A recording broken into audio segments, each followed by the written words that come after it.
ఈ అబ్బాయి సంచిలో ఉన్న మ్యాజిక్ మిర్రర్ లో చేయి పెడతాడు. అక్కడ ఉన్న వస్తువుని తీస్తూ ఉండగా అమ్మాయి చూసి చేయి పట్టుకుని లాగేస్తుంది. ఆ అబ్బాయి కూడా చాలా గట్టిగా లాగుతుంటాడు. అలా అబ్బాయి అనుకోకుండా సంచి లోపలికి వచ్చేస్తాడు. ఆ మ్యాజిక్ మిర్రర్ లో చేయి పెట్టి ఒక క్లాత్ ని తీసి స్మెల్ చూసి దానిపై ఉన్న గోల్డ్ పెయింటింగ్ ను చూసి షాక్ అవుతాడు.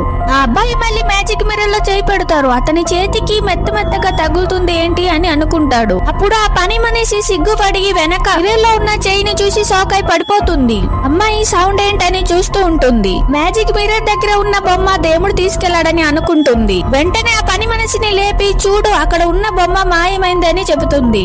ఆ అబ్బాయి బొమ్మలో ఉన్న లెటర్ ని చూసి చదువుతాడు. అందులో మాకు తినడానికి ఆహారం లేదు, మీరు పంపండి అని రాసుంది. అది చదివిన అబ్బాయి అంత మనీ నా దగ్గర లేదు, ఇప్పుడు ఎలా కొంటాను అని అనుకుంటాడు. బొమ్మని అమ్మేసి ఫుడ్ కొంటాడు. అబ్బాయి ఫుడ్ తెచ్చి మ్యాజిక్ మిర్రర్ ని తీసుకోమని చెప్తాడు. ఫుడ్ ని చూసిన అమ్మాయి పని మనిషి షాక్ అవుతారు. ఇదేంటి ఇలా ఉంది, ఇది ఎలా తినాలి అని అనుకుంటారు. అప్పుడు ఆ అబ్బాయి మళ్ళీ మిర్రర్ లో చేయి పెడతారు. అది చూసిన ఆ అమ్మాయి థ్యాంక్స్ చెప్పడానికి వెళ్తుంది. అనుకోకుండా ఆ మ్యాజిక్ మిర్రర్ లోకి వెళ్లిపోయి ఆ అబ్బాయి పైన పడిపోతుంది. ఆ అబ్బాయి అమ్మాయి మాట్లాడుకుంటారు. నేను పంపిన ఫుడ్ తిన్నావా అని అడుగుతాడు. లేదు తినలేదు, అవి ఎలా తినాలో అవి ఏంటో మాకు తెలియదు. అవి ఎలా తినాలో మీకు తెలియదని అబ్బాయి అడిగితే మాకు తెలియదు అని అమ్మాయి చెప్తుంది. అబ్బాయి ఇదిగో ఇవి తిను అని చెప్తాడు.